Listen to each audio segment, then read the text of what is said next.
welcome to Global Morning. The death toll from flooding.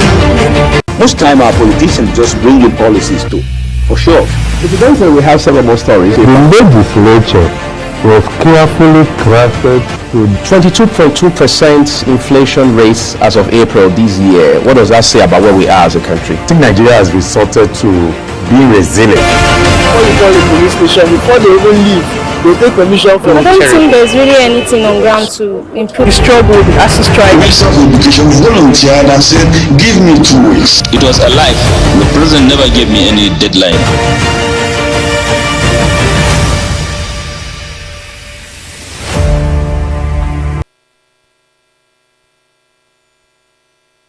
A very good morning to you and welcome to Global Morning. TGIF. Thank God it's a Friday. Jumai, thank God it's Friday. Thank God it is Friday, TGIF. It's a beautiful Friday morning. Of course, the Tag Team Friday, we are here. And of course, I am Jumai Manson. And it's great to be on the program. It's a beautiful Friday. People are getting ready for the weekend. Weddings are being planned today. How it's going to take off tomorrow. A lot of people are happy it's Friday. But people, broadcasters, are we really happy? It's a normal day for us. There's no weekend on this. Truly, we do not have weekends. We work 247 to bring latest news, latest updates to you all out there. And it's great to be here, like you said. Thank God it's Friday. All right, so my name is Godwin Sunday, and of course we have a lot of activities lined up for you today. Yes, we do. We first of all would have to take you through the country, what's going on. Of course, it's still the celebration of Women's Month, as it seems right now, and the Women's Week started last week. Yes, it did. So of course, International Women's Day. Why is already smiling? And I've voted this week over and over again. I've said that how come men are not being celebrated? I had a feeling you were going to say that. I had a very strong feeling you were going to say that, really. But women are very special breed. We do a lot. Like, I know men do a lot too. Kudos to all the amazing men out there who take out time to put food on the table, clothes on the back of their family members, who go all out to bring comfort and succor to their family. Kudos to you all. You're worth celebrating. But you see, the women, they do a lot. From childbearing, giving birth to children, multitasking when it comes to, women. Here we go again with you. I'm telling you, they're lesson teachers, they take the kids to school, they're drivers, they're, everything, wife, everything, sister, daughter, they do a lot. Women, hard, strong women out there. Kudos to each and every one of us. We deserve a flower. Well, kudos to all the men out there too. We deserve our flowers. So you can't take that away from us. Of course, we are fathers, we're brothers, we're drivers. Okay. Some of us are cooks right now. And really? Of course, we do domestic chores. We do domestic chores. So let's give it out. Give kudos. Then that flower to men out there that are also doing well for themselves. Yes. But then we can't also say that the women are not doing fantastically. Of course, no, the women are doing fantastic. You and that it takes courage. And that is why there is something called International Women's Day. And we need to add International Men's Day. Let's see how well it plays out. All right, so that's where the conversation will begin. Then we'll take you around the country, what's going on in the country. First, the follow-up story on Natasha and the Godswill Akpabio saga, which is still making the rounds. Yes, it is. All over the country. All over the country. Yeah. What is actually going on now? now? Support group are coming out. Akpabio should step down for investigation. Exactly, and of course the 6-month suspension should be scrapped out completely because everyone has a right to fair hearing and all of that, and we need individuals to come out, the committee, to investigate to know if it's really true. The allegations, that Natasha has brought out, said she's been sexually assaulted and all of that. It should be investigated. It's very important. Yeah. She's a very strong woman, very strong will. We said something like her combination is very strong when it comes to being her mother is Russian. And someone said unforgiving spirit. I don't know who this person is that said that. Being a co-guide, of course, Okene women are very beautiful, as you can see, and the combination she has. But she's very strong. Good. I like her strong will. I like the fact that she's standing up for herself.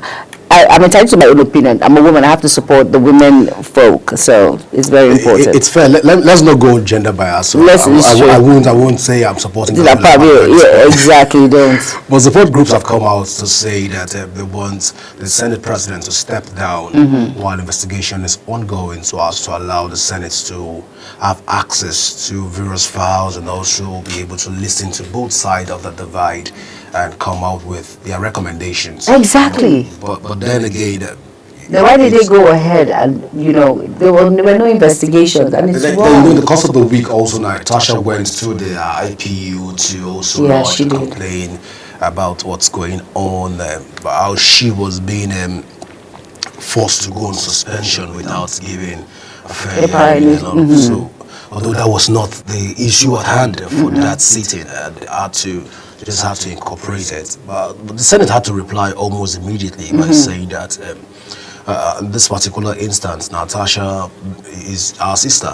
Natasha. Yes, our sister, in his words. You saw that part too. Our sister Natasha. And she's still one of the Senate, so she's a senator in Nigeria. But all of this playing out right now. But what the interesting part of this whole conversation is when the fight broke out at the secretariat here. Yes, we saw protesters from Natasha's end, pro-Natasha, and that of pro-Godswill Akpabio. Exactly. But the interesting part was that a lot of people that came out for that protest didn't even know why they're out. Exactly. I listened to one who couldn't even pronounce the Senate President's name, Akpabio. She was just there and she was saying, let him stay or something. I was like, are you serious right now? This is what hunger can cause, because definitely it shows that it was staged. People were being paid to come out to protest and to come out to say, okay, therefore, Senate President Godswill Akpabio. But at the same time, they did not understand the circumstance behind all of these protests and why they're out, or what actually played out from the beginning. So it just shows that Nigerians are easily bought. Some Nigerians, not all, some will stand their ground and tell you what is going on. I will stand for truth and I will stand for peace as well. But some will just come out because of the monies in which they are getting, and it's clear that these individuals are not learned. They just went out, got them, just staged something, and that is it. What is going on really? What is really going on? You can actually settle all of these amicably without any of all these fuss, these tantrums back and forth and all of that. But at the same time, this is Nigeria in which we are, and we pray and we hope that we just, we do the right thing and we do the needful without causing problems and painting Nigerians and, of course, Nigeria in a very, very bad light. Because this is not good at all. It doesn't speak well of our great country, Nigeria. And that is the most important thing here. All of this back. Some people will even say all of this is just a publicity stunt. Individuals just want to be heard or this or that. But really, it's not really painting Nigeria in a good light. Really, it's not nice and it's not fair at all. We're going through so much. Nigerians are going through a lot. So this is just this distraction. There are many things at hand that we need to tackle, a lot of things, but at the same time women need to be, it shows that, well, they say it's a man's world, but at the same time you have to give respect to women. They have to give respect to women, and it's a fair hearing. We're all senators, so equal rights. Yeah, Jumai, another tactics that the politicians have been able to... Don't put me on the spot. No, tactics that politicians have been able to also harness in Nigeria is a policy, is a politics of weaponization of poverty. Now we've so much weaponized poverty. Exactly. You make the people starve, then you give them peanuts, and everybody will fall to the ground. Because you can't. I saw women coming out to protest, and you ask them, "Why are you here?" He said, "They told us to come." They told us to come, and she couldn't even pronounce the name. So it just shows the kind of Nigerian that we're in. It's just like when the election is over and you see thugs that they come out for the sake of 1,000 naira and they cause havoc. They beat up individuals who are going to vote now. You see, we know what it is at the small rate. But what my concern on this is basically, why don't we have family members of the Senate President joining in the protest? Of course, report has it that he has daughters, and of course he has sons. Although they are little, perhaps they could champion a cause Are you kidding my dad me? is not this. Yeah. If Natasha's side, they can come out and say, hey, these are cousin, these are sister. Of course, you can't do this. But we're not seeing all of this conversation. We're only saying private individuals coming out to protest and people coming out to do all of this, which is, for me, at the detriment of their lives, because you can see that it was rowdy. There was tear gas. Yeah, exactly. It was sad. So it's just unfortunate that this is what it is, but at the same time, hope the needful is done as soon as possible. We have other major issues when it comes to unemployment, when it comes to the hike in electricity. Data. Have you seen? That's a very big problem. It's a very big challenge. A lot of Nigerians are complaining when it comes to their data. When you subscribe for 6,500 and 7,500 and you're using it for just 3 days, and when they tell you it's a month, it's not up to a month. A lot of things, a lot of pressing issues that need to be tackled, and all of these side distractions here and there. But the fair part is that there are also good news. For first, good news is that the House of Rep have decided to reverse the proposed 15.5% VAT increment by the President Tinubu's administration. They revert back to 7.5. Amazing news. And the concern for me is, won't this affect the budget right now?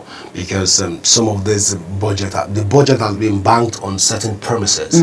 The economy is going to go AYZ, and of course they're looking at all of this trajectory. But my fear right now is if this House of Rep decide to put their feet down, which they've already done yesterday, and the executive have to comply with what they've been able to adjust. But they, of course, the parties involved in terms of implementation of the VAT have come out, are still waiting for the actual report. But it's a good news for Nigeria. At least we won't get to suffer twice. We're trying to pay for electricity tariff that has gone up. Really? They proposed band B and band C that we're trying to. Some people will even say that probably NEPA is trying to take us to bandits, which just so you're kidding me? Right. But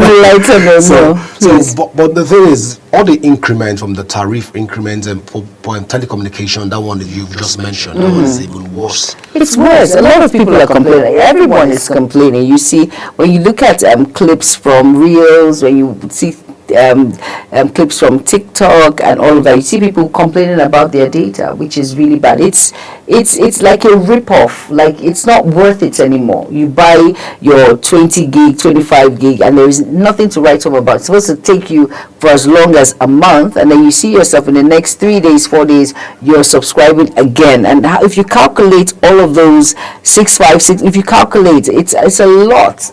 It's a lot. You haven't mentioned 25 gig, Jumai. 25 gig lately, I don't know what you do with it, but it's like it evaporates. Okay. Okay, you just heard that. You just disappears. It disappears. That's it.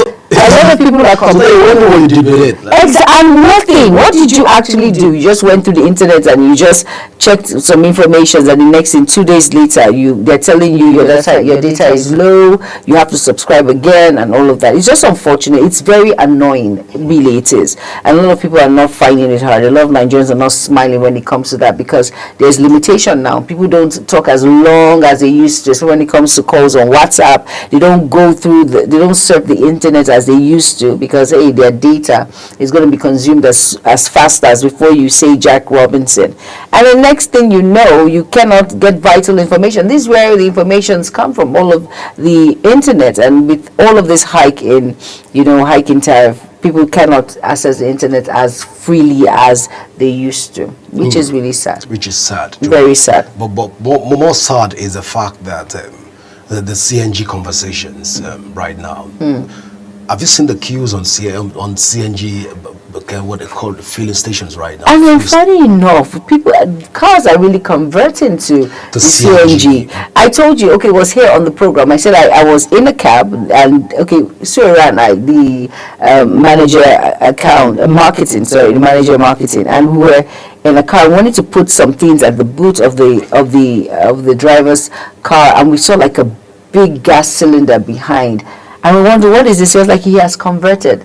That, madam, it's better. I wanted to get his opinion that it's better, it's easier, he covers longer kilometers compared to fuel. And I was like, really? He was like, yes, it's expensive at the beginning, but it covers more, it saves more, it's not as expensive as fuel if you calculate. And he's a driver within the FCT, so he does longer trips and he's happy. And I was like, really? And people were saying it's too expensive, but now look at the queue now. A lot of people. It's something else. It's something else. I kept wondering, like, really? what's happening here? Is this another petrol kind of fuel scarcity issue? Was it CNG? I don't CNG. Is it not just go there, pick up the gas, if get filled up, and the other? No. You have to convert. It's very important from fuel to that particular CNG gas. And well, and I asked, is this safe? He was like, it's completely safe. It has been tested. Everything is fine. He's so pumped up, so excited. It covers longer kilometers than when he buys fuel. He even calculated, madam, if you buy for like 50,000, you can't cover lots of kilometers. But with this CNG, I can cover a lot. It can last like 2 days. And I was like, wow, really? He was like, yeah. At least it's better than, and he makes the profit of it. So, but then again, I'm looking at it from this angle. Probably the queue might be caused by the fact, based on the fact that a lot of these CNG refilling stations are not much. We have them in select communities, select localities, and it's not everywhere like the fuel. So if the federal government can intervene by ensuring that we have more CNG stations around the country, so people can get, because some people tell you, if I convert right now and I'm traveling far east from Abuja to the far east, what's the possibility of me seeing a CNG on the highway? Exactly. But a lot has to be done when it comes to CNG. We need to ask questions. The necessity has to be put in place. So someone won't get stuck, because for someone that is traveling by road with all of these incidences that are happening, God forbid the car stops. But I think you have to calculate the kilometers. Like you said, it should be all over so that you can always refill and move on. But I think it's a process. Let's just start now. At least they've started, and with time it will get better. But Juma, one thing about with time in the country is it prolongs, right? Give us a time frame. Give us a time frame. Just give us a time frame. Tell us, okay, between this time to this time, you have 3,000 CNG stations around the country. So we can now say, okay, based on this, we can now assess you based on what you've said. But what we now go by this speculation of let's give them time. The reason why a lot of things have been lagging behind is because we say let's give them time. For example, we had a meeting yesterday with the ministerial press briefing yesterday, and we had the Honorable Minister for Education, Latunji Alausa, and Festus Keyamo, the Minister of Aviation and Aerospace and Development. And one of the questions that some of us were asking is, how soon will Nigerians start incorporating this teaching of French to senior secondary schools in such a way that French will now be a subject that can be people can sit for exams at the level of WAEC French. I want to write French. Of course, we're surrounded with a lot of French countries. The world is going global right now. But then we still, looking at it, you still teach French and stop in JS3 in the country right now. From JS1 to JS3, they stop teaching you French. When you now get to SS1, SS2, SS3, you probably everything you've successfully learned in JS1 to 3, everything has gone. So the only thing you remember is what they say, Koma Sava, Kaba, Sava, all of those. It's Koma Tutape and Jumape. I thought it's Juma at first, but thank God it's not, it's Jumape. Very funny. Yeah, but really? Did you just say that? It's fair. Well, I was thinking it's Jumape, it sounds like Jumape. Really? That's why we need French. We really need French to break it down to us. So we're trying to find out from the Minister of Education, how soon can we begin to incorporate these things into our curriculum? So people get to you live in a global village right now. We are surrounded with French-speaking countries. Yes, we are. So if peradventure you find your way, funny enough, most of those French-speaking countries can speak English effectively. Fluently, yes, they can. If you get to those countries, if you get to Benin Republic, for example, Yes, they can. you'll be amazed. You will be amazed, really, and that's very true. And it's on our part, it's not fair because we go straight to speak the Queen's language, and you can't. When they say Kamasaba, Vimesi, say sorry, English. But really, well, it depends. Hopefully, it will be incorporated. It's very important. It's going to give us an edge. You understand? When it comes to bilateral relationships, we don't need an interpreter. You can actually communicate with these individuals who are coming to partner with you. So it's very important for me. I think it's a step in the right direction. I completely support and agree with it. But let's just see how well it plays out. They say it's never late. It's never late than never. Better late than never. So let's just see how well it plays out. Right, Godwin? Yeah. So at this point, we're going to go on a very quick break, and up next is the newspaper review segment. Do not go anywhere. Global Morning continues shortly. Stay tuned.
Alright, you're welcome back, and if you're just tuning in, it's Global Morning on Global Television. Like we mentioned, it's the newspaper review segment, and I'll be starting with the first paper, the Blueprint newspaper. And above the nameplate of the Blueprint, it says, Reps approve tax reform bills, address concerns on that.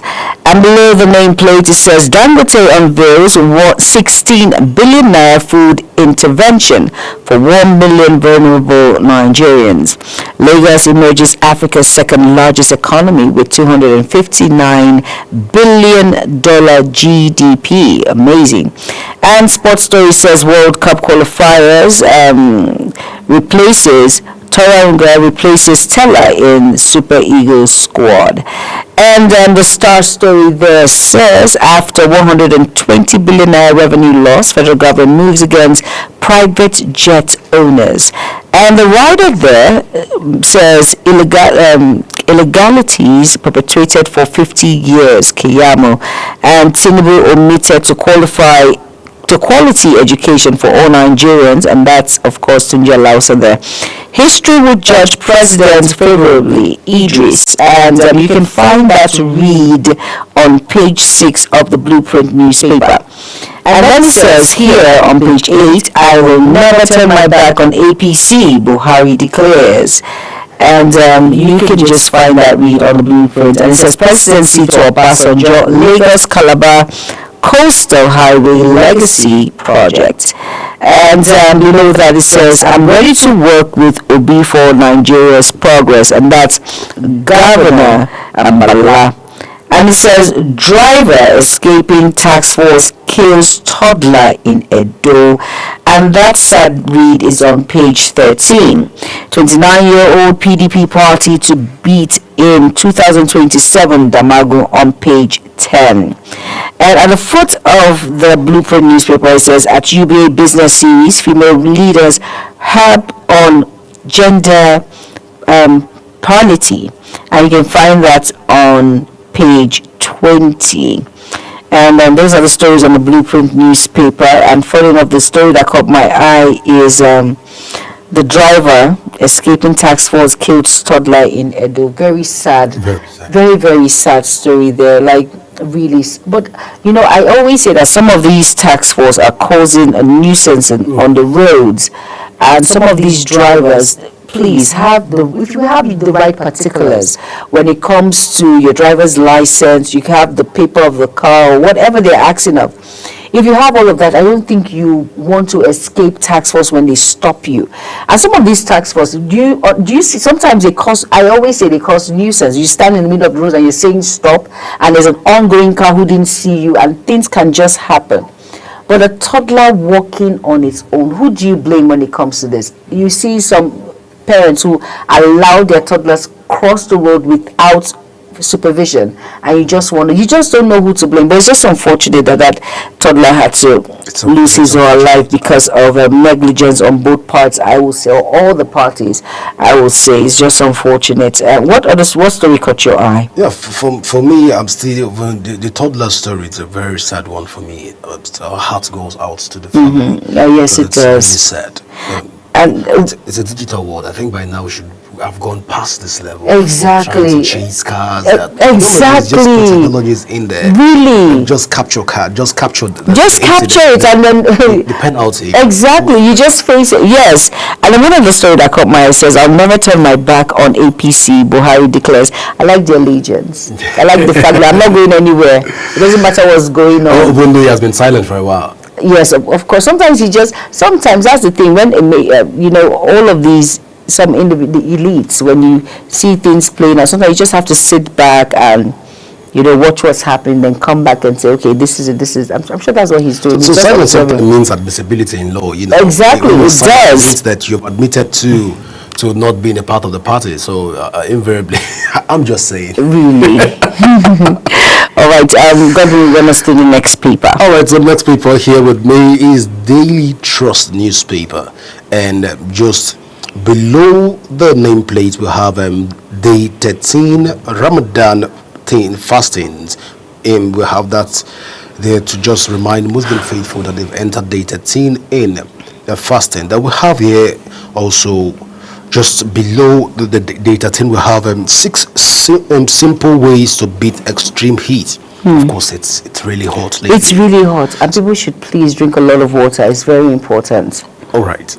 So says those that are fasting. Nutritionist. No, because I have of course I have family members who are doctors, and you listen to all of this advice when it comes to the heat period. And please, they tell you, drink a lot of water, stay hydrated. Yeah. It's very, very important. I know individuals are fasting also, and some fast allows you to drink water. Not the Muslim fast though, but the Christian fast, because of course the Lent is on, and of course our Muslim brothers and Muslim faithfuls are fasting too.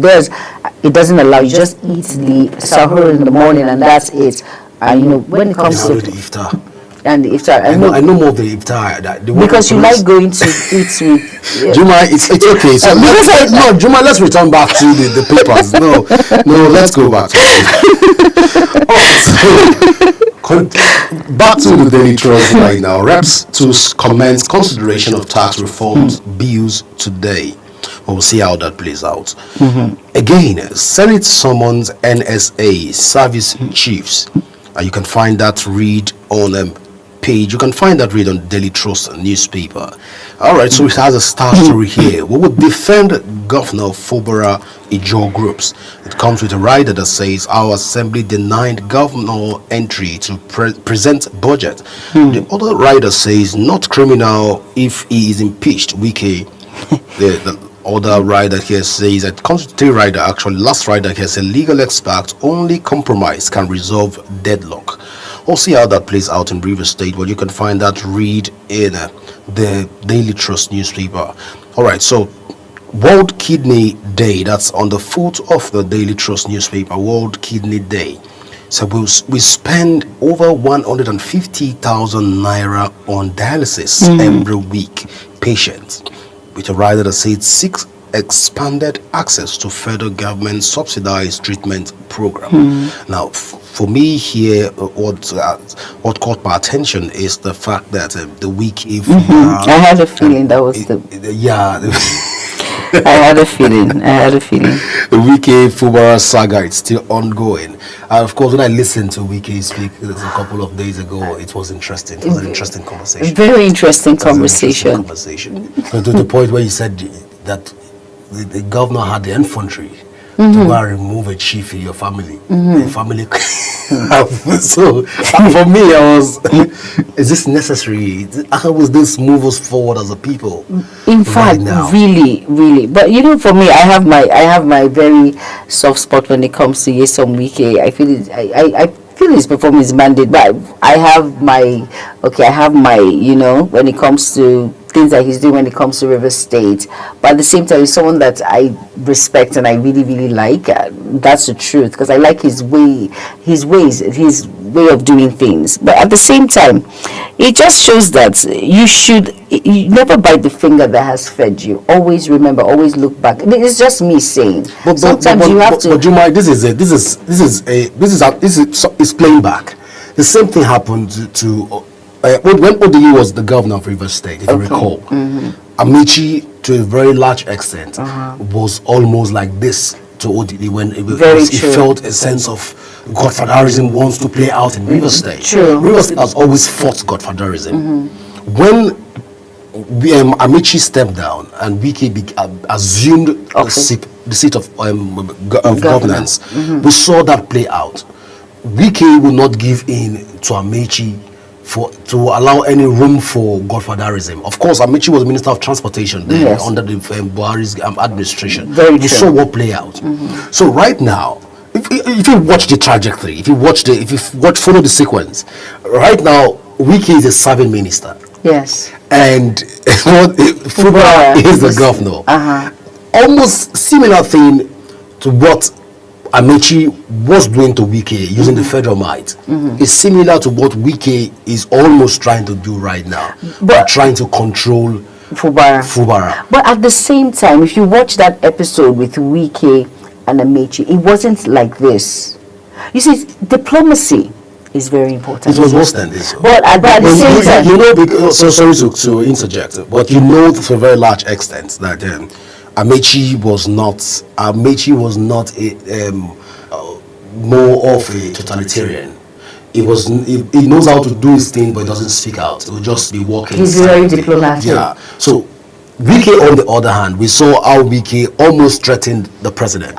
He is a very outspoken person. Very. He comes out with. You saw most of those parades now. You saw those charades that played out when Wike was the governor of Rivers State. I did. Even Wike and Fayose, and Fayose of Ekiti, two of them were forced to reckon with in the opposition, and Buhari really felt the heat because those two men gave APC value for its money. It did. So looking at all of this right now playing out, for me, I should feel that it is just a circle. You feel it's karma? You call it karma. I'm only asking you a question. That's what you're saying. Juma, don't let me feel. No comment. Very good. Let's get to the next paper right now. All right, the next paper is This Day newspaper, and above the nameplate of this day says Lagos GDP hits $259 billion, emerges second largest city economy in Africa. Kudos to Lagos State. Second largest city economy. They're doing very well. Meaning Lagos will not be spoiled.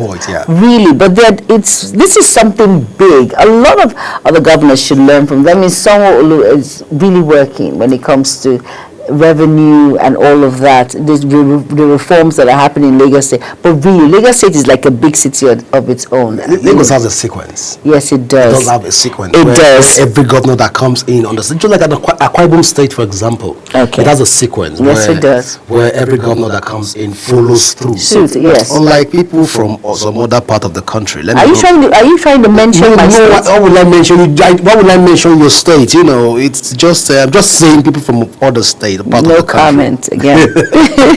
That's 2 blows now this morning. All right, below the nameplate, it says Akpabio versus Natasha. Senate presents defense before IPU seeks fair hearing. Good news there. I like that. Now, Wike, heavens won't fall if Fubara is impeached. Governor locked out of assembly. That was very sad. I wasn't happy with that. What happened to Fubara, though? And then the writer says, on his way to comply with Supreme Court judgment, and then it says, PANDEF seeks win-win outcome, urges president to take definite steps to resolve crisis. Please, it needs to be resolved. And still on this day newspaper, it says, after meeting Tinubu, Lagos lawmakers sing on your mandate, we shall stand. U.S. ambassador visits EFCC. And basically that's it on this day newspaper. Please go out and get yourself a copy and be well informed on the various news making rounds. Next. All right, next is the Punch newspaper. Let's get Punch this morning. Above the nameplate, we have a story here that says tax reforms reps approve new VAT sharing formula for states. All right, so you can find that story on page 3 of the Punch newspaper. FG foreign airlines begin talks over rising fares. You can find that also on page 19 of the Punch newspaper. Now we have 2027 PDP governors Obi and NPP Mall Alliance to stop Tinubu. You can find that on page 2 of the paper of the Punch newspaper. Now, just beside the nameplate here, we have suspension. Embattled Natasha filed fresh suit as Senate backs Akpabio. You can find that read on page 7 of the Punch newspaper. All right, the star story here says FG knocks Obasanjo as ex-president rates Buhari's worst in corruption. Now, interesting conversation, interesting read. You can find that on page 2 of the Punch newspaper. All right, well, it comes with a rider that says presidency lapons or OBJ for warning Tinubu's government may dwarf Buhari's fraud index. You can find that story there on all of that story as a star story on the Punch newspaper on page 2 of the Punch newspaper. Now, just at the foot of the Punch newspaper, we have here the TET Fund plans 700 billion disbursements to universities. You can find that story on the Punch newspaper, page 2 of the Punch newspaper. Customs intercept undeclared $1.1 million SRR 135,900 at Kano Airport. You can find that story. What custom did have just intercepted undisclosed, undeclared $1.1 million. You can find that read on the Punch newspaper. Now, the fuel subsidy removal saved Nigerian from bankruptcy, says Tinubu. How did this happen? You can find that story on page 13 of the Punch newspaper to get Punchy this morning. So do well to go out there and get yourself a copy. But for me, what caught my attention in this is the fact that custom intercepts undeclared $1.1 million. Now, this is a good win for Nigeria. That is a very good win. Yeah, to say that custom have come out to say that this money were undeclared.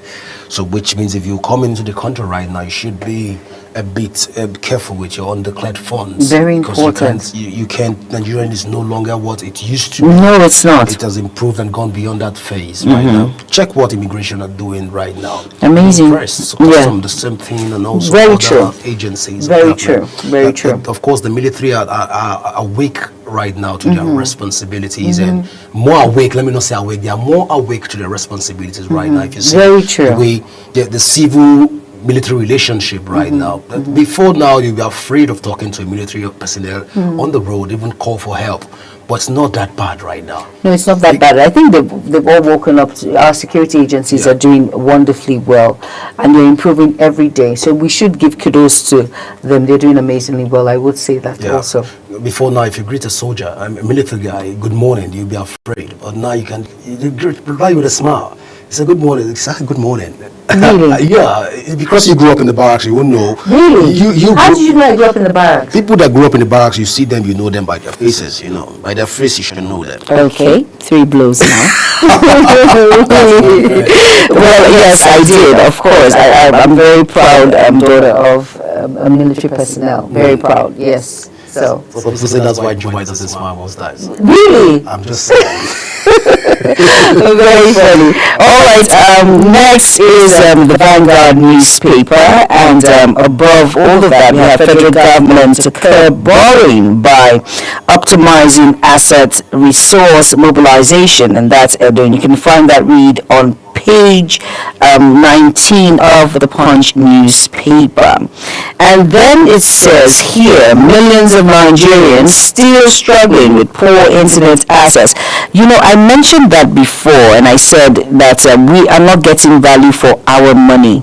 You know, I mentioned at the beginning of the program that, of course, the hike in telecommunication tariff is nothing to write home about. You buy your 20 gig at 25, and then the next thing you know, they're supposed to take you for 1 month, that's the normal course.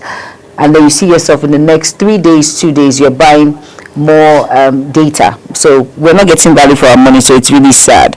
And the next, and this is Peter Obi saying, Tinubu has performed very well, and that's Peter Obi. And you can find that read on page 9. And now Kiyamo on the same page 9 says, will enact Fly Nigeria Act to boost local airline. And that's Kiyamo. Well, hope that will be done. And of course, that's a step in the right direction. Fly Nigeria, very important, very, very important. Below the nameplate of the Vanguard newspaper, it says tax bills, reps adopt 7.5% VAT, reject increase to 15%. So I'm going to be going back and forth with this for a while. I just feel, because that is how we roll in Nigeria. When there's going to be something to be implemented that will benefit Nigerians at the long run, some individuals will come up and say it's not possible because of this, and this. So I feel we're going to go back and forth with this for a while, but hope the needful is done, because this will go a long way in improving lives in Nigeria.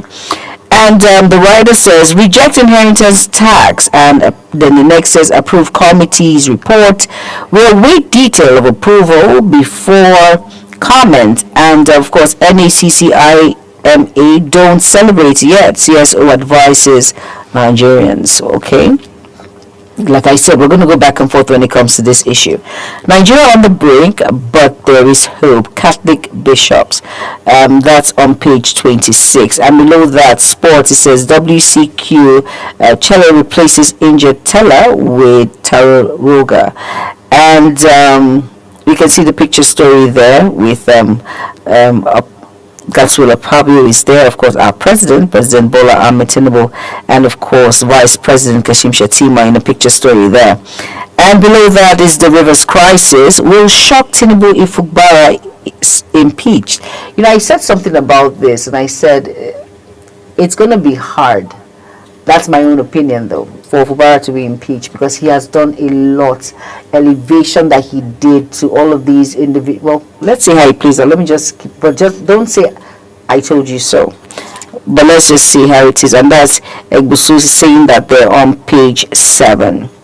And I'm still on the Vanguard paper. It says Lagos Calabar Coastal Highway, Obasanjo free not to use road when completed. Umahi. Okay, and it says, for 50 years we are spending money belonging to unborn generations, and that's Tinubu there saying that. And basically, that's it on the Vanguard. Please go out and get yourself a copy to be well informed on issues making round. And the next paper, Godwin will be running us through that paper. All right, so the next paper here is the Nigerian News Direct. And we have here above the nameplate, we have tax reforms rep adopt finance committee report. And this is on all dailies right now this morning. Yes, it is. So on business, we have UBA champions diversity as speaker highlights importance of gender parity, and find that read on page 21 of Nigerian News Direct. Airtel unveils Africa's first AI-powered spam alert service. You can find that read on page 21. We can only compete when we resolve our crisis, Governor Diri, as the Bayelsa State Governor, saying that we can only compete when we resolve our crisis. You can find that read on page 5 of the Nigerian News Direct. The Star Story here says presidency films knocks Obasanjo over 15 trillion Lagos Calabar coastal highway remarks, and it comes with a lot of rider here. So time will not permit us to go through all the riders, but we have a picture story here also that sees a lot of meetings here and there happening in the country. Then we are at the foot of the story how 1 million Nigerians to benefit as Aliko Dangote Foundation distributes bags of rice worth 16 billion naira. You can find all of the story on page. You can find the story in particular. You can find this read on the page 2 of a newspaper. You can go out there and get yourself a copy to stay abreast with current happening in the country. The last paper for today, this morning, Jumai. The last paper is The Nation, and above the nameplate it says here, and you can find it on page 7, no more reliance on costly borrowing, says, that's the voice of Wale doing there, and says, Tinubu reform saved us from bankruptcy, and that's on page 3, and then that's a picture of Aliko Dangote, and it says 1 million Nigerians to benefit in Dangote Foundation's 60 billion naira food program. 16. Yeah, 16. Pardon me, not 60, 16. Amazing there. Dangote is doing big things, and great things. House approves committee's report on tax reform bill, and the rider says maintain current rates for your service. FCCPC tells multi-choice, page 7. Very important. Very important. It's very important for me right now. Because it's very important for me. It's very important for a lot of households, because a lot of households have decided that they're not going to subscribe to whatever these service providers are saying. You know, it's very. I don't want to. I'm not. We don't work with we don't work with these service providers. I won't mention their name, but a lot of people are actually going to step down from all of these service providers that we have, because they feel we're not getting value for our money. The rates are high. Are you kidding me right now? Like 30,000 naira for the premium subscribers, Compact Plus, and the rest of them. Have you seen their new rates? They better step it down, because we mean business right now. Let's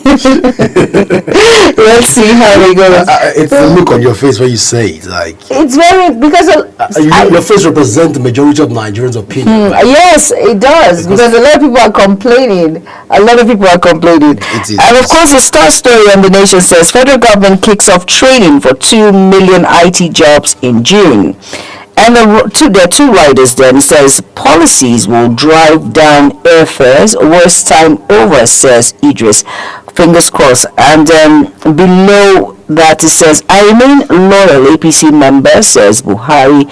Fubara, and here on The Nation says Fubara prepares, I'm trying to see what this is, to pursue judgment or something. Oh God, yes, to pursue judgment. Well, let's just see how well it plays out, and you can find that read on page 6. Please go out and get yourself a copy and be well informed when it comes to The Nation newspaper, and of course issues and news making rounds. And that's the end of the newspaper review on Global Morning. I hope you go out and get yourself informed of the news making the headlines. Do not go anywhere. Up next is the AM news on Global Morning. Stay tuned. Do not go anywhere.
know that Global Television can be watched in Nigeria and all over the world?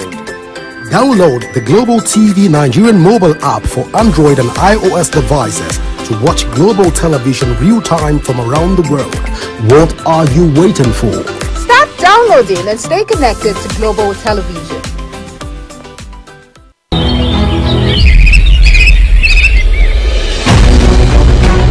Global Morning is your top morning show here on Global Television. We bring you fresh news updates daily while delving into a variety of current affairs and topics. A Global Morning aims to deliver newspaper reviews and latest news with experts on key global issues.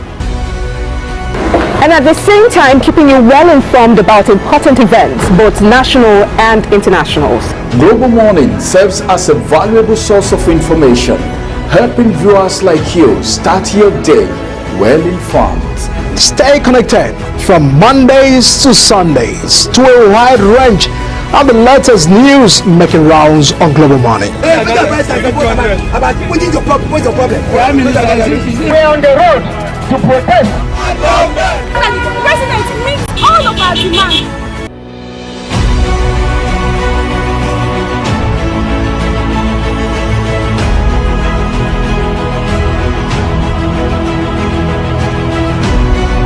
This is Global Morning.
Do you know that global television can be watched in Nigeria and all over the world? Download the Global TV Nigerian mobile app for Android and iOS devices to watch global television real-time from around the world. What are you waiting for? Start downloading and stay connected to Global Television.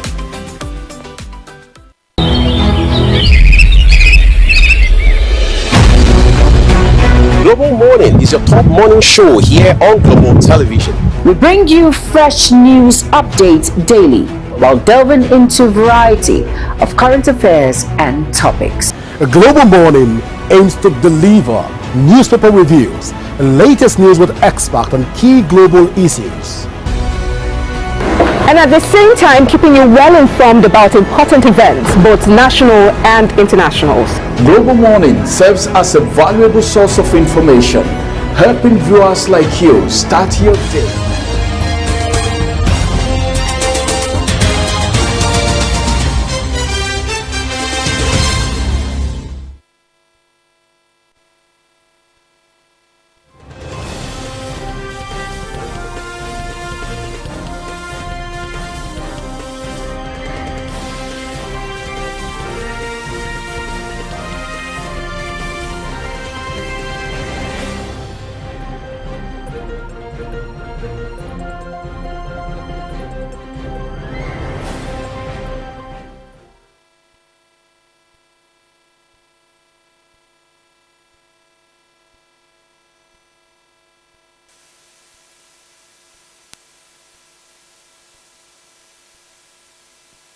Coming to you live from the nation's capital, Abuja, I am Jumai Manson. Now, quick reminder that Global Television is on DSTV channel 365 and Star Times channel 276. You can download the Global TV Nigerian app for Android and iOS devices to keep track of our broadcast. Minister of State for Defense Dr. Bello Matawalle says effectively addressing the security challenges in the West African sub-region requires collective efforts from all affected countries. Matawalle made this remark during the gala night at the 33rd Ordinary Meeting for the Economic Community of West African States ECOWAS Committee of Chiefs of Defense Staff in Abuja. The former governor of Zamfara State expressed Nigerians' appreciation to the ECOWAS military chiefs for their dedication to the shared vision of peace, unity, and regional development. The Commonwealth Association of Nigeria has joined other member states to commemorate Commonwealth Day 2025, reaffirming its dedication to democracy, human rights, global peace, inclusivity, and sustainable development. Kikelomo Okere tells us more. Commonwealth Day is an annual celebration observed by millions across Commonwealth in Africa, Asia, the Caribbean, and Americas, the Pacific, and Europe. The events and activities taking place throughout the month of March include civic and faith gatherings, school assemblies, debates, flag-raising ceremonies, and cultural celebration. Stakeholders at the event call on the federal government of Nigeria to eradicate lack of peace and unity so as to enhance inclusivity and national development. The main thrust of this lecture is the peace and unity of our nation. That the important thing is that every country has its own story.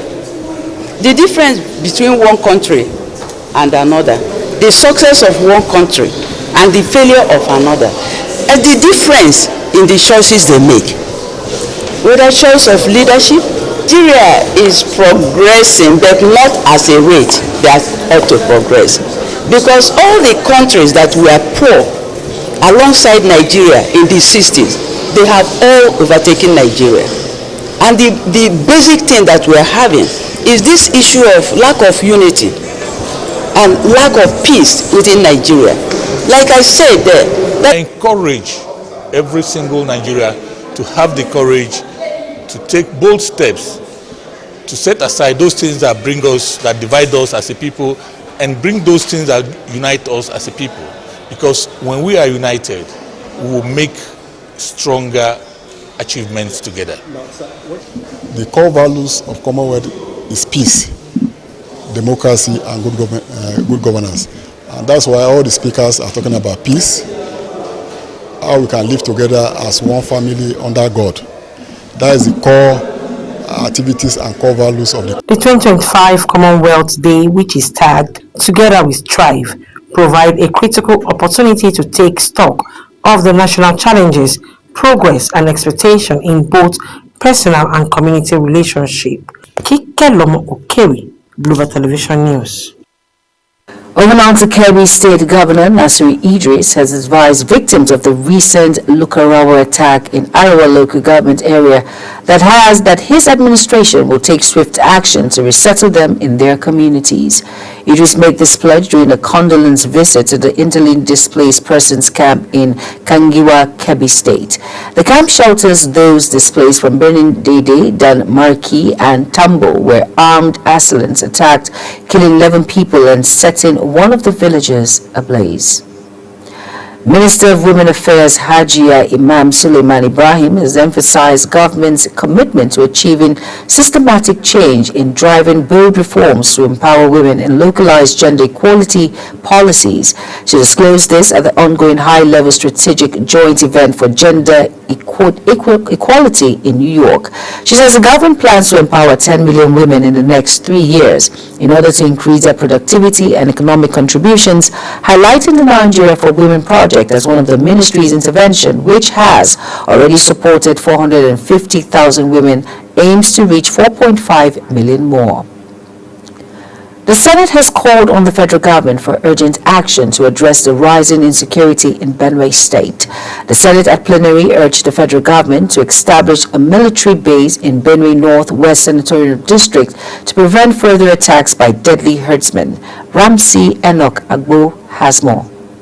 Senator Titus Zam, representing Benue Northeast, presented the motion that led to this decision, representing the deployment of troops to affected communities to restore peace after a recent attack left 4 people dead and millions of naira in property destroyed.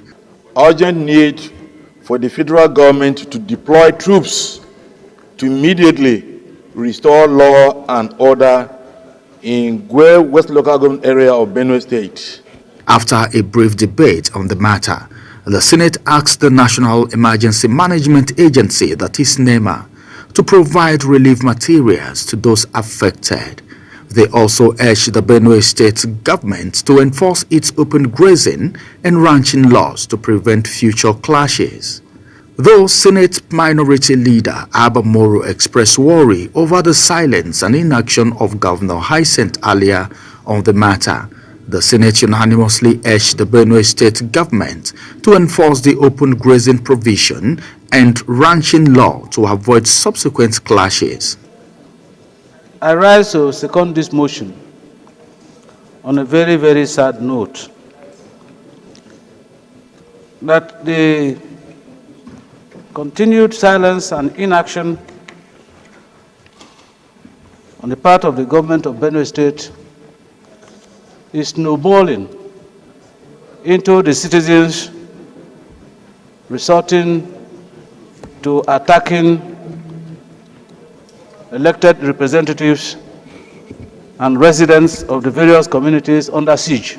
The Senate thereafter mandated its Committee on National Security, Police, Navy, Air Force, Defense and Army to go on a joint assessment tour of the affected communities, sympathize with victims of the attacks, and report progress in due course. I hope that with the resolutions of today, that succor will come to the people there, and the military base will be established in order to save lives and forestall future occurrences.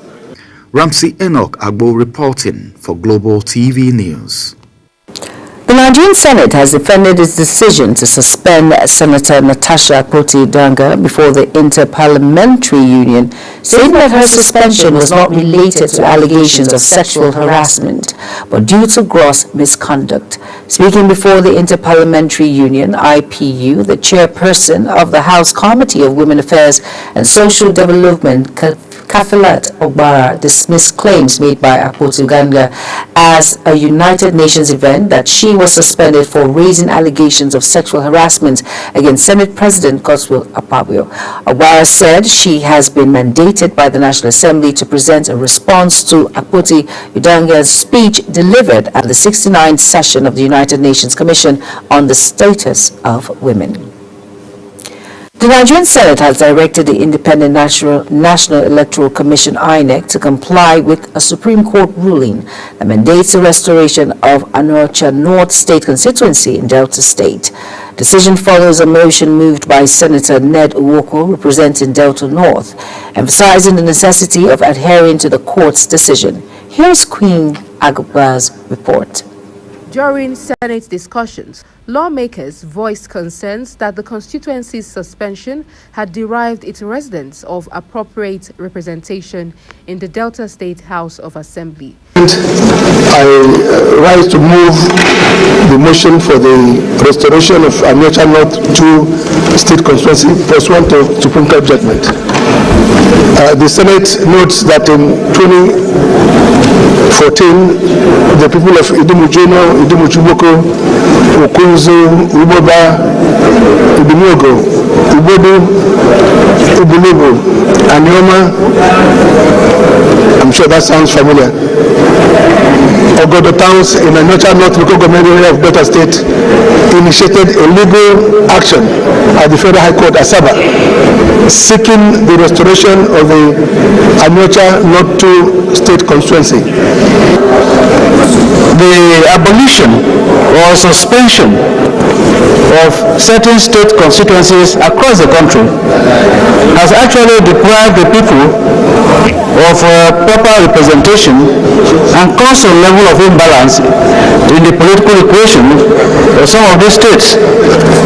And because INEC is a creation of the law, it is expected that once the court has ruled in favor of the restoration of suppressed constituencies, it should be taken as automatic. Second note, we have only one constituency in that local government, state constituency in that local government, which is bigger than most other local government that has 2 or 3 constituencies. So we are in court, and the population supports that. So what he's saying is correct in most places, especially in Delta State, sir. Once Supreme Court pronounces, you know better than I do, because as a lawyer, you know that. Once the Supreme Court make pronouncement, it's like making a law. So in this case, there's a pronouncement by the Supreme Court that this should be done. And once you have that done, you know that as a lawyer, that must be implemented. In his remarks, President of the Senate, Godswill Akpabio, stressed the importance of restoring the constituency before the next Delta State House of Assembly elections. That the Independent National Electoral Commission complies with this resolution by ensuring that the restoration of Anocha North 2 State Constituency of Delta State takes effect in the next House of Assembly election after the current life of the current Delta State House of Assembly, in compliance with Section 115 of the Constitution. Those in support of Resolution 2 say aye. Those against say nay. The ayes have it. The Senate therefore called on INEC to implement the Supreme Court's verdict without further delay. For Global Television, Queen Agaba reporting. Rivers State Governor Siminalayi Fubara has said he's ready to represent the 2025 budget to the State House of Assembly whenever the lawmakers are prepared. Fubara stated this while speaking to residents of Kana local government area during the commissioning of health facilities. This came shortly after he was denied entry into the Assembly quarters. Governor of Imo State Hope Uzodimma has reaffirmed his commitment to the development of the state, urging leaders of Owerri Zone to remain united and focus on the collective good of the state.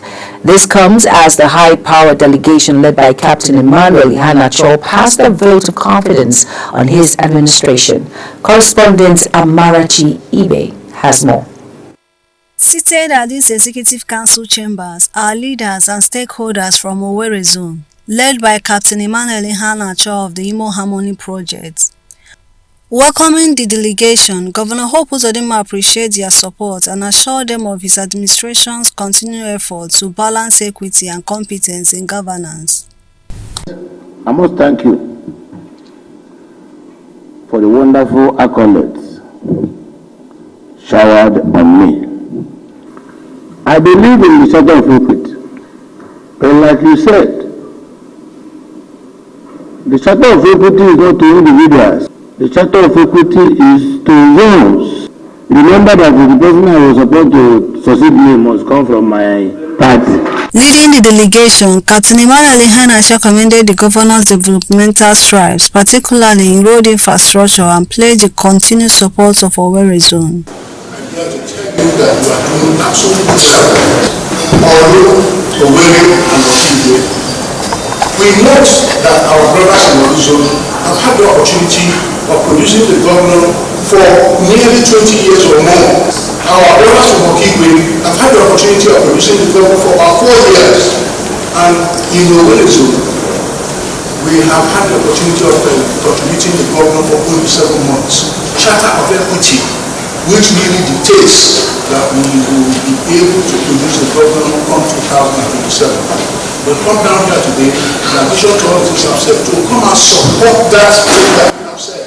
Some stakeholders also spoke on the importance of their visit to the governor. We must thank Governor Hope Uzodinma for coming up with Charter of Equity. It simply means that power will rotate, because when it rotates, it will enhance peace, it will enhance unity, and above all, it will enhance progress. The highlights of the meeting was a vote of confidence moved by Honorable Tochi Okere and seconded by Honorable Samuel Otibe, receiving unanimous approval. Of this motion moved and seconded, say aye. With this unanimous vote of confidence, Owerri Zone leaders have reinforced their commitment to the governor's vision for a more prosperous Imo State. From Government House Owerri, Amarachi Ibe, reporting for Global TV News. You're watching the live broadcast of AM News. When AM News returns, as oil production resumes in Ogoni, grassroots women insist on inclusion in dialogue and reparation. Details coming shortly, plus foreign and sports stories on the other side of this break. Please stay with us. Do you know that global television can be watched in Nigeria and all over the world? Download the Global TV Nigerian mobile app for Android and iOS devices to watch global television real-time from around the world. What are you waiting for? Start downloading and stay connected to global television.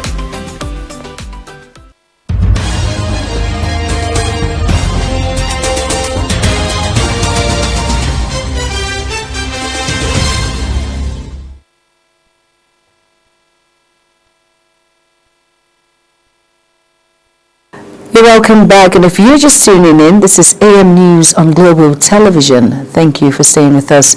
In business now, the House of Representatives Committee on Finance has proposed tax exemption on the personal income of military personnel in Nigeria.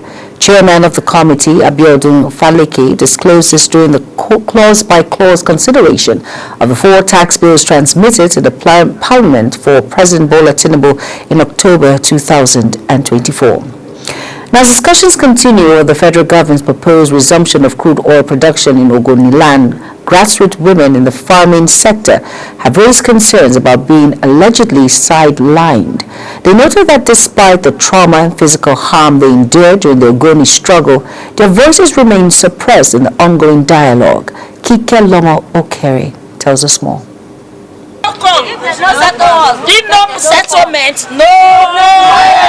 The team from Kabe Resource Center and Foundation visited several Ogoni communities in Kana and Gokada local government area of Rivers State, where women who were part of Ogoni struggles in the early 90s recounted their traumatic experiences. These women, whose only means of livelihood is farming, has been severely impacted by decades of oil-related activities insisting that the federal government must show empathy and pay repatriation for the physical and psychological pain that have endured before the plans to resume oil production on their land are considered. The women who made this assertion during the recent interaction with the Kabekache Women Development and Resource Center, a non-governmental organization with commitment to empowering women and amplifying the voices of the poor and vulnerables across communities in the oil-rich yet impoverished Niger Delta region. My mother was terrorized and my sisters. Since then, our women, we are suffering. Most of the women that are in the local village, they are suffering, having nothing to eat. They will be weeding grass. They will look for 500 naira a day. Look at the whole Ogoni great nation. Where you are extracting oil from, you did not develop that place. What do we do to federal government?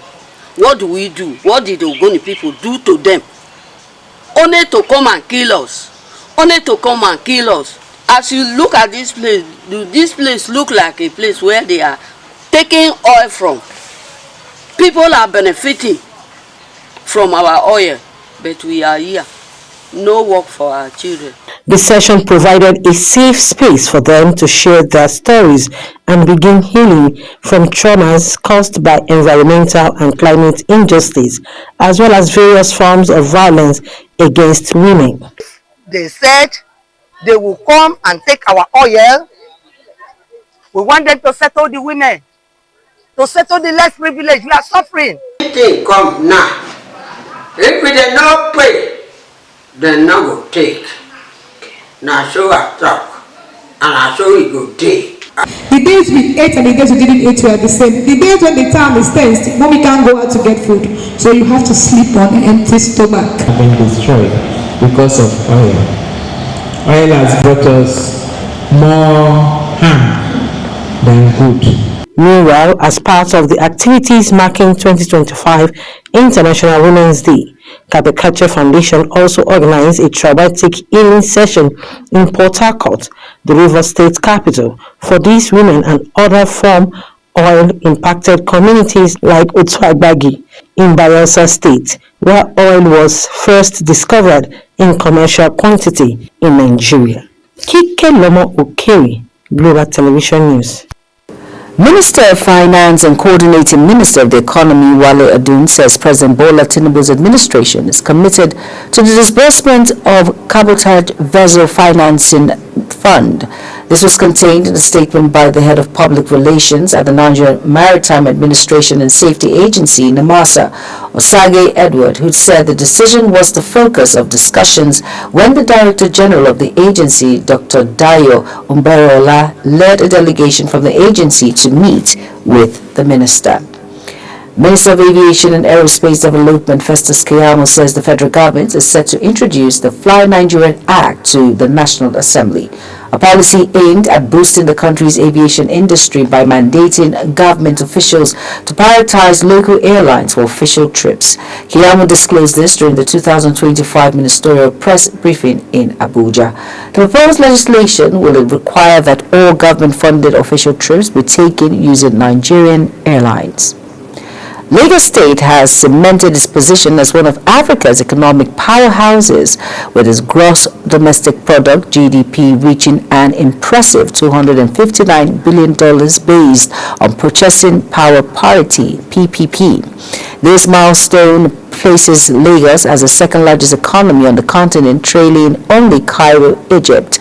This was made known during the official launch of the Lagos Economic Development Update 2025. Over now to South Africa is believed to have entered uncharted waters following deep divisions in the coalition government over the national budget that has finally been tabled after a month-long delay. This is the view of analysts after Finance Minister Enoch budget drew a backlash from various quarters, including key partners in the coalition government rejecting its proposals for a second time. The African National Congress formed a government of national unity with 9 other parties after losing its parliamentary majority in an election last year. On the foreign scene now, Southern African leaders have announced they will pull their troops out of Eastern Democratic Republic of Congo, where they have been helping the government fight rebel forces. The troops were sent 2 years ago to support the Congolese army fight the Rwandan-backed M23 rebels, which has seized control of large parts of mineral-rich Eastern DR Congo this year. At least 19 soldiers from South Africa, Malawi, and Tanzania were killed from the M23 captured the region's biggest city, Goma, in January. Russia has downed 77 Ukrainian drones overnight. Its defense ministry says 2 days after Kyiv carried out its largest direct strike on Moscow during the 3-year war.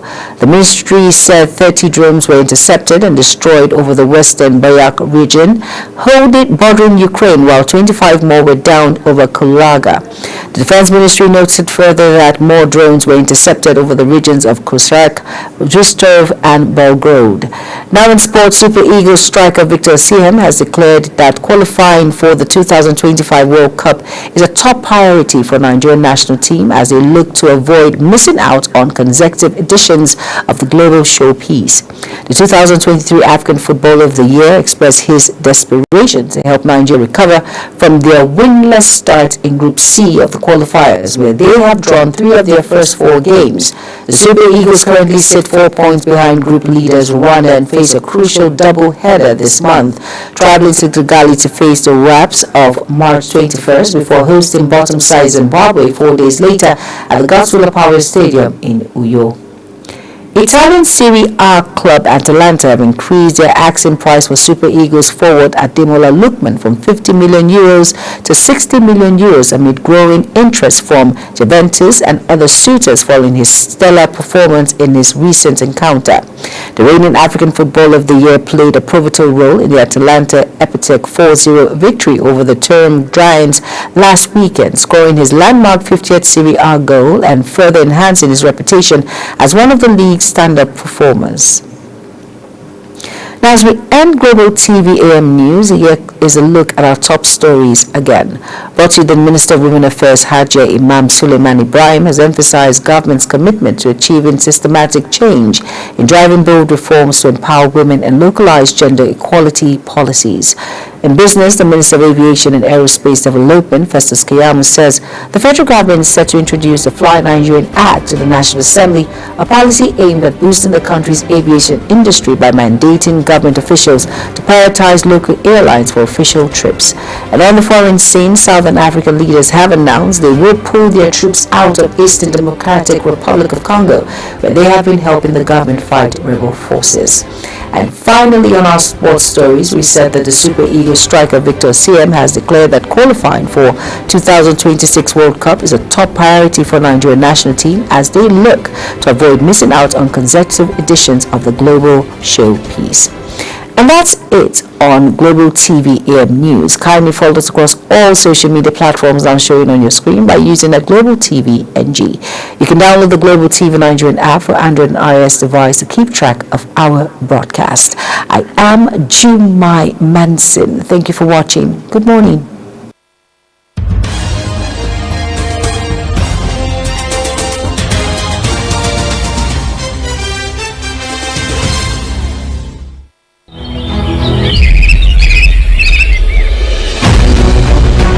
Global Morning is your top morning show here on Global Television.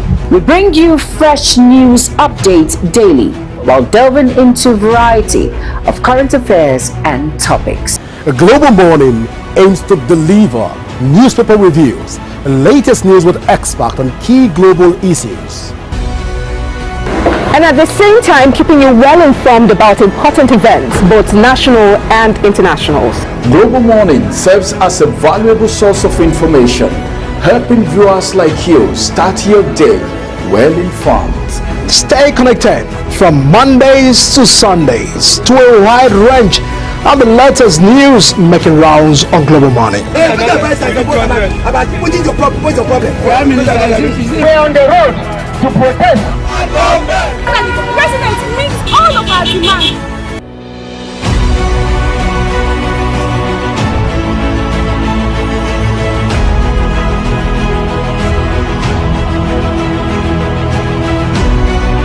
This is Global Morning.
Do you know that global television can be watched in Nigeria and all over the world?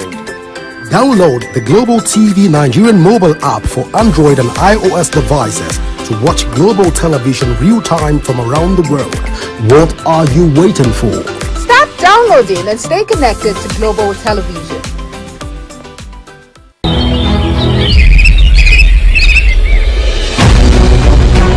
Global Morning is your top morning show here on Global Television. We bring you fresh news updates daily while delving into a variety of current affairs and topics. A Global Morning aims to deliver newspaper reviews and latest news with experts on key global issues. And at the same time, keeping you well informed about important events, both national and internationals. Global Morning serves as a valuable source of information, helping viewers like you start your day well informed. Stay connected from Mondays to Sundays to a wide range of the latest news making rounds on Global Morning. We're on the road to protest. The president meets all of our demands.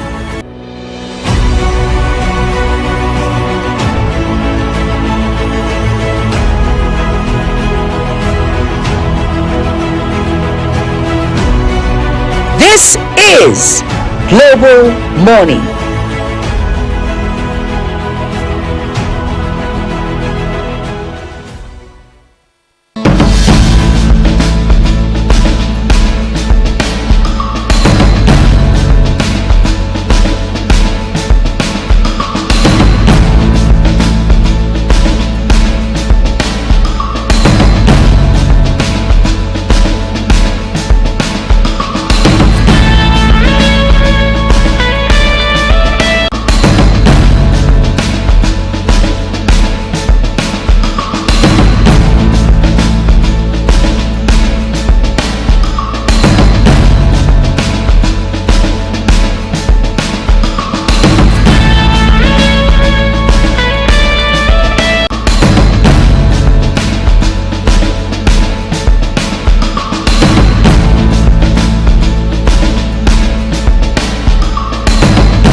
Do you know that global television can be watched in Nigeria and all over the world? Download the Global TV Nigerian mobile app for Android and iOS devices to watch global television real-time from around the world. What are you waiting for? Start downloading and stay connected to global television.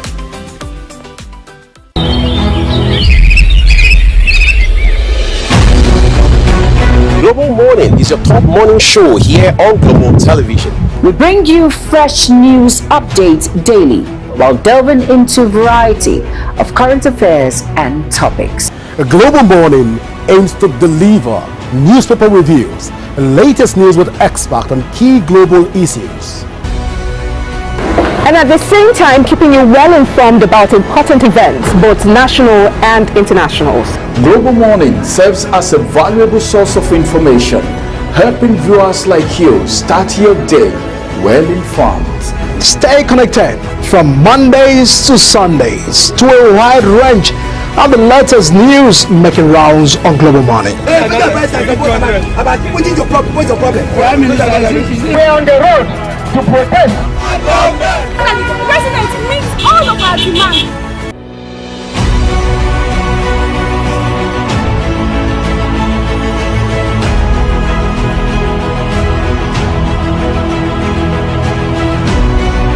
This is Global Morning.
Welcome back, and just in case you're just joining us, this is still Global Morning here on Global Television, and my name is Godwin Sunday. The House of Representatives has retained value-added tax VAT at 7.5% and rejected a staggered increase to 15% by 2030, as proposed in the tax reform bills being debated at the National Assembly. Meanwhile, the Nigerian Chamber of Commerce, Industry, Mines and Agriculture said it would await details of what was approved before making any comments.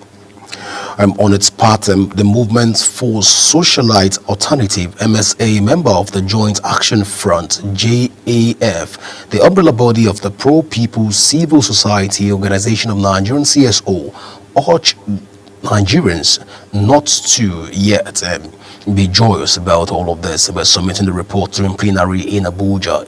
Yesterday, the chairman of the House Committee on Finance, Mr. James Faleke, said that the report represents an extensive review of the bills carried out by the committee with careful consideration of public input. Well, the compensation of the governing board was also revised. Section 7 now requires the board to include 6 executive directors appointed by the president for each geopolitical zone on a rotational basis. Well, additionally, 1 representative from each state and the FCT will sit on the board to ensure proper federal character representation. Section 13 introduced new qualifications for the secretary to the board, who must be a lawyer, chartered accountant, or a chartered secretary at the level of assistant director or higher than that. But all of this conversation borders on the tax reforms in Nigeria. Now, looking at what has been proposed by the Senate, by the Federal House of Assembly, and what they are trying to also revert back to ensure that the VAT rate does not go beyond 7.5%, despite proposals to increase it gradually to 15% by 2030. The committee also made changes to income tax provisions for petroleum operations and setting the tax rate for petroleum gains at 30% instead of the previously higher rate of 85%. But questions that need answers even up this morning are: first, what are the modalities for the tax increments so far from, although it's proposed that it's going to be increased gradually till 2030, and is there something more that we need to know? Because all of this seems to be a very exciting news coming from the House of Assembly, that's the National House of Assembly. But then again, will the VAT surreptitiously be increased in the long run, or this is going to be a permanent fix to tax reforms and the VAT increment in the country from 70.5% to 15%? I was still going to come back to that line of thought. Now, if no, how will the budget, how will the 7.5% of VAT be able to influence the Nigerian budget positively and also guarantee that we'll have a good start when it comes to budget implementation even in the country? These are conversations that we need answers for, even as we begin to look inward to what the federal the House of Assembly is the Committee on Tax is saying about this, and what James Faleke has come out to say, who is the chairman of the committee. Now, let's also look at the issues around the tax of the petroleum industry, which was ordinarily 13%, but 80% has been proposed. Would there be a backdoor that this will be initiated? Will it be surreptitiously initiated and Nigerians will not be in the know when all of this happen? Are we going to see hit the 15%? The 85% proposed for the petroleum sector as petroleum gains for tax rates. Are we going to look at all of this conversation and help you make sense with them? But then we'll begin the first conversation even this morning by looking at them. Of course, we've seen allegations and counter-allegations. But let me put the first conversation in perspective first. Now, this for the tax reform is just the second part of the conversation which we're going to delve into this morning to get answers and be able to cross the T's and dot the I's, and the implementation and how this tax, the VAT is going to affect Nigerians, and how we are going to adapt to the various reforms by the President Bola Tinubu's administration. But let's talk about the first issue, even the issues around the local government issues in Nigeria, the local government autonomy in Nigeria. I understand that Schedule 7 of the Nigerian Constitution that has spelled out what local governments ought to be and what they ought to do as a third tier of government. But then again, although the Constitution have come out to say that what local government stands for, what local government represents as a third tier of government, but we've seen the situation where the local government systems in Nigeria have been relegated under the intergovernmental relations platform to be more of a master-servant relationship. That is, the federal government, the state government dictates the tune of what local government or the operational mechanism of the local government. We've seen state governors literally unseat sitting chairmen of local government. We've seen state governors appoint chairmen of local government. We've seen chairmen of local government, seen state governors even dictate the who is going to emerge as the local government chairman of each particular state. Out of the 774 local governments we have in Nigeria, it's needless to say that the state does not have influence on the local government. Of course, we've seen all of this play out from 1999 till date. We've not really seen local government that have enjoyed some form of pragmatic dividends, even in terms of implementation across board. We've come to see local governments from different lights. But let's look at the Supreme Court's verdict on local government, where the Supreme Court have come out to say that, hey, in testing the law, local government is not another winger of the political party. It's not like another structure of a political party, like your caucus, the branch, the cells, your militias, or what have you within the political structures. The local government is an organ and it enjoys full constitutional privileges, and as such, all of those privileges and rights that is accrued to the local government in Chapter 7 of the 1999 Constitution as amended should be given to the local government. Of course, that's the Supreme Court judgment. But after a few months after the Supreme Court judgment, with an affirmation from the Constitution, we're yet to see full-fledged implementation of local government in Nigeria. What could be the restraining order right now that local government have not been able to enjoy full autonomy?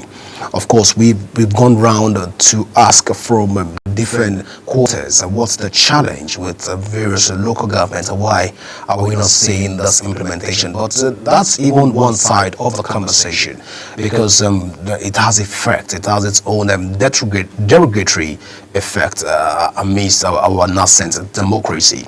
Because one of those effects is if the local government systems don't grow from this level, we won't have grassroots politicians that are grounded in the know-how and technical know-how about to ensure that they represent their people at the fundamental level, which is at the grassroots level, because that's the primary school of thought for that's the primary tutorial ground, if you like to use that word, for local government and for political tutoring. Now, local government, that's part of the negative and retrogressive effect that will have on our nascent democracy. But let's look at all of this conversation. Why is local government not enjoying some of what they ought to enjoy? Why has the autonomy not been fully implemented? We've thought by now that we would have seen allocation from the federal account, from the federation account, going straight to local government account. But we in the wider conversation and in the light of what's going on, we've seen the federal government accuse the local government of not being ready in many quarters. Most of the local governments don't have certain documentation, certain accounts, and what have you. But Algon, which is the umbrella body for all local governments in Nigeria, have come out to say otherwise. And they've also sued the federal government over certain issues and certain or over local government autonomy. They're saying they want the federal government to appear in court to be able to talk about some things. But all of this, we'll be looking at it this morning from a legal perspective and be able to look at this and marry this conversation in the light of it. Let's look at the various local government systems in Nigeria, and joining me to talk about the conversation is Barrister Akintayo Balogun, who is a legal practitioner. We'll be talking even on the slide, and thereafter we'll switch over to talk about the House of Assembly's position on VAT, even as it stands right now. Sweet, bitter tale it is, but we'll find out all of that and delve into the conversation. Please stay with us as Global Morning continues in a moment.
That global television can be watched in Nigeria and all over the world. Download the Global TV Nigerian mobile app for Android and iOS devices to watch global television real-time from around the world. What are you waiting for? Start downloading and stay connected to global television.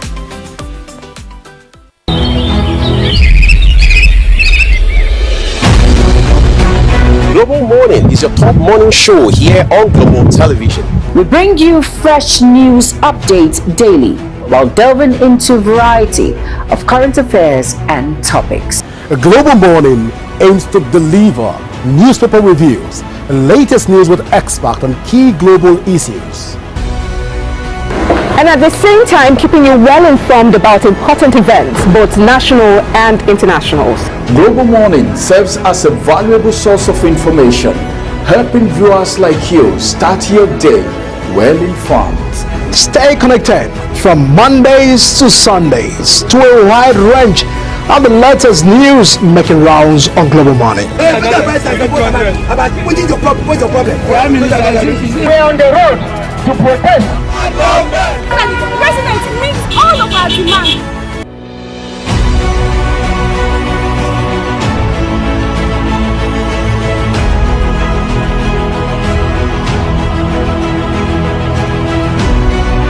This is Global Morning.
Do you know that global television can be watched in Nigeria and all over the world? Download the Global TV Nigerian mobile app for Android and iOS devices to watch global television real-time from around the world. What are you waiting for? Start downloading and stay connected to global television.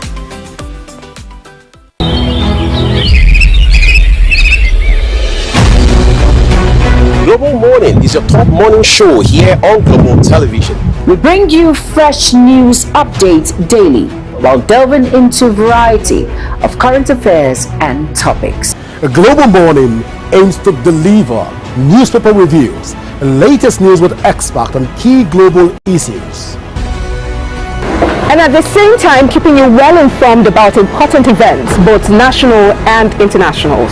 Global Morning serves as a valuable source of information, helping viewers like you start your day well informed. Stay connected from Mondays to Sundays to a wide range of the latest news making rounds on Global Morning. We're on the road to protest. And the president meets all of our demands.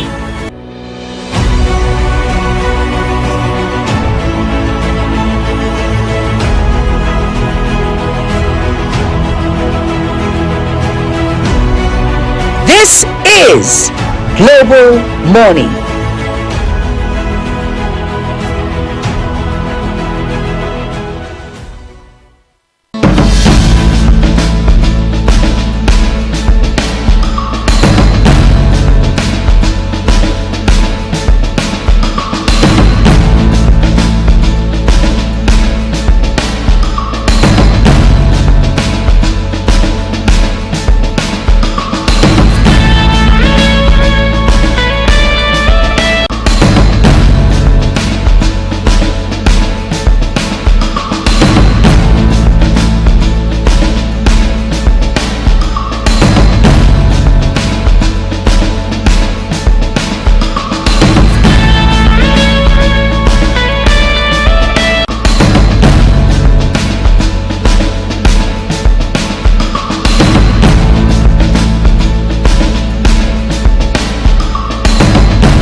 Do you know that global television can be watched in Nigeria and all over the world?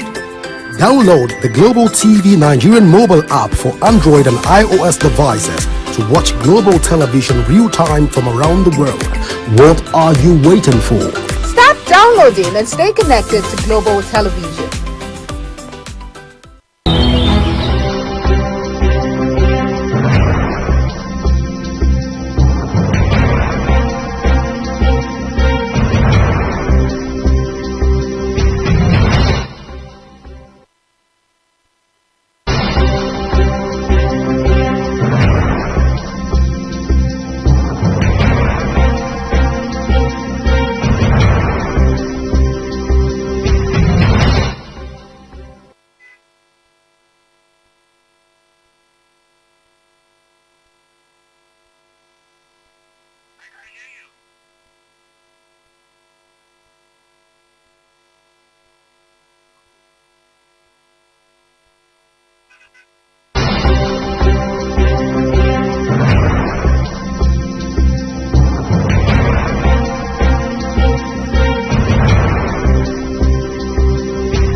All right, so right now we've been joined by Barrister Balogun, who is joining us all the way here in Abuja.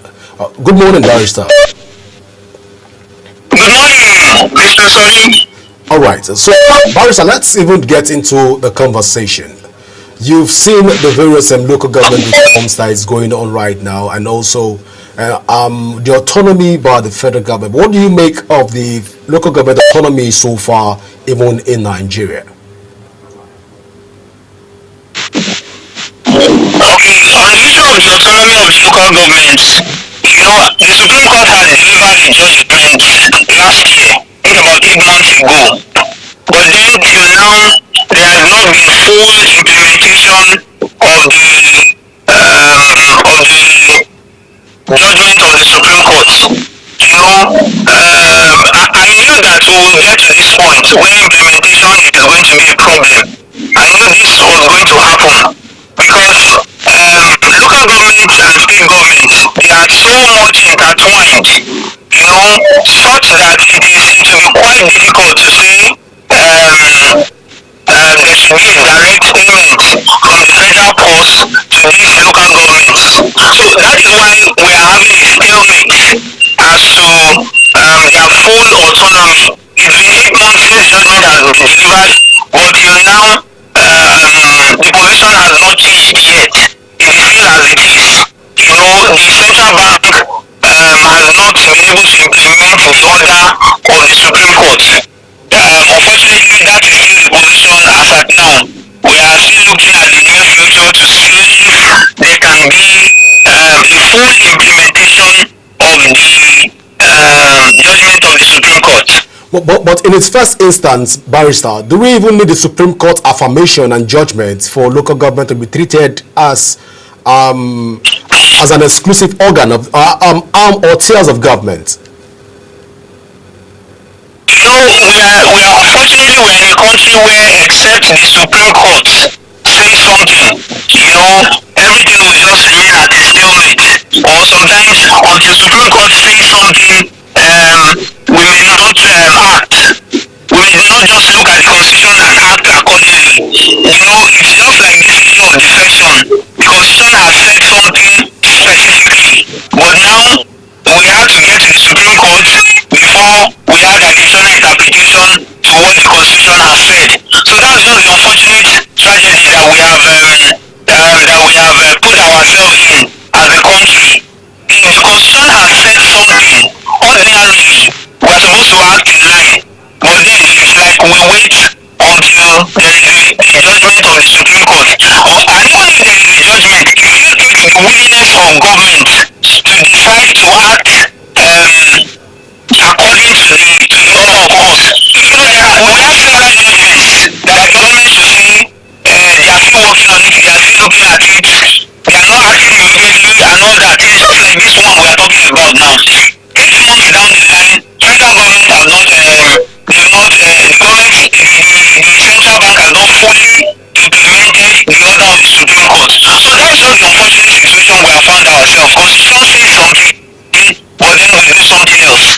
Or we wait and put many other things in place before we go to the Supreme Court. That's the unfortunate situation that we found ourselves in. All right, thank you so much for that. So looking at all of this right now, Barrister Balogun, and the fact that Algon is also taking the federal government and the state governors to a court right now, is this necessary? If the federal government that ought to comply with the Supreme Court judgments are still lagging behind in this regard, will Algon taking them to court, will it still hold water? And what is the premise for Algon taking them to court? Is it necessary? Sometimes we will blame some bodies for taking an action like this. For example, now Algon is the association of local governments in Nigeria. They are supposed to oversee whatever happens, to the local governments. The interest of the local government is what they are about. Now, if you look at the processes that they took to court, one of the issues they raised is that central bank is refusing to implement the judgment of the Supreme Court because central bank requested for an audited account of their financial dealings in the past 2 years. They needed that before they can now implement. Well, for me, that condition is contrary to the order of the Supreme Court. There was nothing like that contained in the judgment of the Supreme Court. All they needed to do was to immediately implement what the Supreme Court has said. Instead of now giving conditions, we need to see this, we need to see that. And that is why Algon have now gone to court. Because there is a judgment. It is not being implemented. Instead, conditions that are unknown are now being brought. So I wouldn't blame them for taking this step to go to court. It's actually necessary, to curtail some high-handedness. The judgment of the court has said something, then do that. Instead of giving conditions, let's see this, let's see that. One of the things that Algon is asking for, there is a committee, a disbursement committee, and Algon is saying all the 779 local governments is supposed to be represented on this committee so that they know how the disbursement is being done. So you actually will not be, if they are on the committee, they will be able to say, yes, this is how we should do it, this is how this ought to be done. But if they are not there, they won't know what is happening. We might still remain at the stalemate. So I actually support this going to court. It's a step in the right direction. It will further put things in place for them. If the court grants their request and says, okay, Algon should be represented on the committee, the disbursement committee, it will be very fine. It will actually make things faster for them. So I believe the action is actually in place. All right. So you are saying that the same Algon, the same federal government that have refused to implement a decision of the court will now want to dance to Algon's tune. Is that what you're saying? It's even surprising that federal government is actually taking this position. It was the same federal government, the office of the Attorney General, that went to the Supreme Court. So one thing, you are pushing it in one hand, you are pushing with the right hand, and with the left hand you are drawing back. The same federal government, acting through the Attorney General of the Federation, went to the Supreme Court to ask for autonomy for this local government. Now you got the judgment, but a body of the federal government, which is the Central Bank of Nigeria, is now the one that is now drawing back in implementing what the federal government wants to do. I don't know if you see the contradiction now that is on ground. You are the one that pushed for something through the office of the Attorney General of the Federation. Now implementation, you are still the one that is drawing back on the issue of implementation. So for me, federal government seems to be contradicting themselves on this issue. You made the law, you went to court, you got judgment. Now you are to implement the judgment.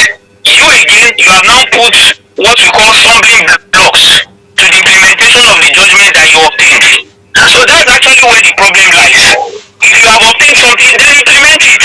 Don't begin to look for bottlenecks, this and all that is it's not at this stage. But unfortunately, we went to court, got judgment yet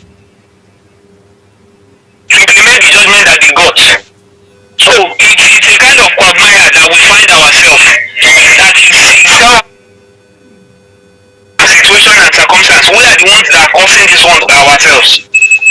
But Balogun, to a very large extent, there is a very clear interpretation of the Constitution on Schedule 7 of the Constitution. But I am not a lawyer. You are a lawyer. Are there lacunas in that section of Schedule 7 of the Constitution?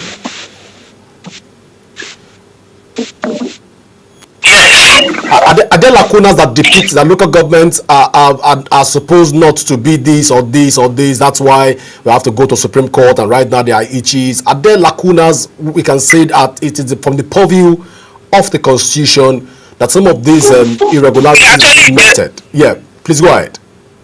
Okay. Then, like I said earlier, the implementation of the Constitution is always our problem. Say something, but then it appears that we are looking for a political power to implement it. If you would ask me, if the Constitution has said something, let us do according to what is in the Constitution. If there is a law that makes a provision for something, let us act accordingly. But many times we shy away from this. I've made reference to the issue of the defection. Constitution says specifically when somebody defects, this is what should happen. Another example is that of the Senate rules that says a person can only be suspended for some number of days. The Senate went ahead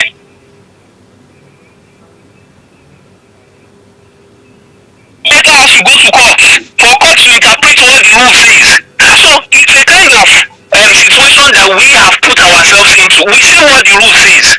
Instead of us to abide by the provision, we want to do something else whereby we will now have to look for the courts to come and interpret the rules for us. It's unfortunate, but that is what is happening. We shouldn't need anyone to interpret the Constitution for. We should simply act according to what is there. This is what Schedule 7 says. Let the allocation for local government go to them directly without the intervention of the state governments. That is what it says. But here we are needing interpretation of the law for a direct constitution, provision of the constitution to be interpreted. That's the unfortunate situation that we are. And I don't know how long we will continue with this trend, because it appears everything now must go to the court before we can have a solution. It's just an unfortunate trend, honestly. Barrister Balogun, government in, government out, there have been this relegation of local governments to the back door of inconsequential. And we've seen that play out not just in this administration, even from the various local government reforms that we've had over the years and over time. But then, like you rightly mentioned, President Bola Tinubu went to the court by himself got a judgment, and we thought that we're going to see more local government autonomy being practicalized, but it's not what it is right now. Could this be that this government is also towing the path of other governments in what seems like punishing local government and make them be like a master-servant relationship? Yeah, like I said now, it appears that politics is actually at play in what is going on here. Politics is actually what is at play and nothing more. Interest is also what is at play. There appears to be interest. You know, and once there is interest like this, whoever is pushing, it is his interest that would take the center stage. The interest of the individual or the interest of the country? No, not the interest of the country. The interest of individuals. Individuals who probably will benefit from whatever comes from it. Yes, that is the unfortunate trend. Interest. It's no longer about what the law says now. It's not what it should be, but about political interest. People that seem to their interest one way or the other will be determined. That is what now determines what is right or what is wrong. There are so many instances I don't want to refer to them of stalemates that we had in Nigeria. But you know, once somebody of interest gets involved, that is the end. Solution comes in. All of a sudden there is a solution because there is somebody with an interest. And that is the same thing that is applicable in this local government. Once there is a person with an interest now comes into the situation, that is the end. That's the end. So, like I said, it's interest, someone's personal interest now that is at play here. A political interest. Okay, so why you think is an interest? Don't you think that this can be due to the fact that over time local governments in Nigeria have not been very effective when it comes to productivity? Couldn't this also be a factor why interest can override the decision of a country? Yes, I agree to a large extent that local governments have not been so effective. We have to be honest on that point. Local governments have become a stooge of state governments. You know, they have been, it is whatever the state government says. You know, the state government makes their laws. State government is their alpha and their omega, unfortunately. That is what our local governments have become over the years now. It's no longer, I don't know, they are not independent. Now, until the recent Supreme Court judgment, you will recall that most of our local governments were being headed by caretaker committees, caretaker chairmen.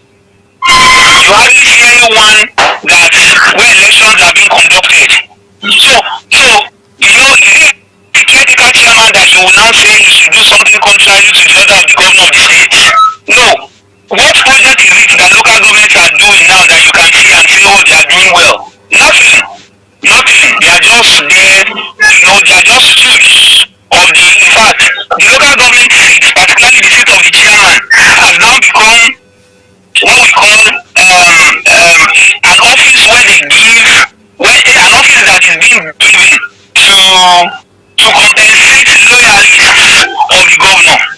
So that is why our local governments have become highly ineffective. So when you see things like this, while you cry and say let the right things be done to the local government, we should also look inwards at the local government and say how effective have people been? How many schools have people been able to build? How many facilities have you been able to put aright? What is even the essence of having a local government there? A local government administration, what's the essence of having it there when we don't see what you do or how effective you are? You know, so sometimes you won't even blame the system. Where a local government is ineffective, the caretaker chairman is the one sitting there. What do you expect? Thank God now we have elected chairmen, and we are hopeful that they will be able to come up with something better than we had when we had the caretaker chairman occupying the offices all over the federation. At least now that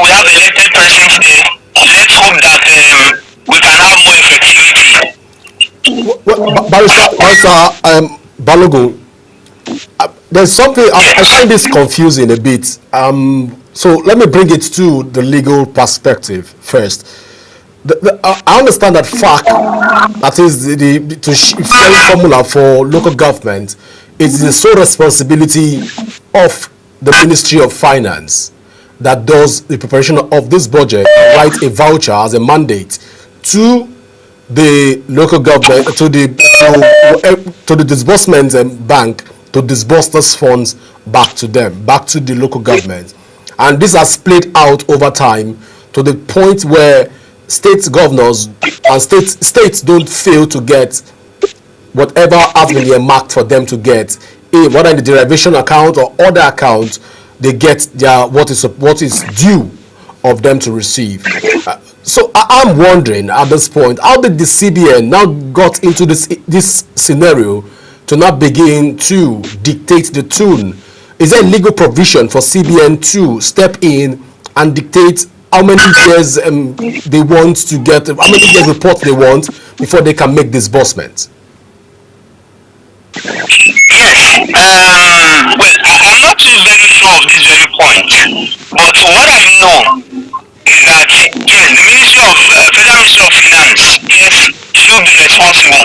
But of course, you know that the funds that we are talking about is not with the Federal Ministry of Finance. The funds we are talking about is with the Central Bank of Nigeria. The funds are with the Central Bank of. And the bank ought to just get an instruction to pay, and they pay. Is what I may not, what gives them the authority is what I may not be able to ascertain and say, okay, but I can be so sure that there is no provision of the law anywhere that says give us.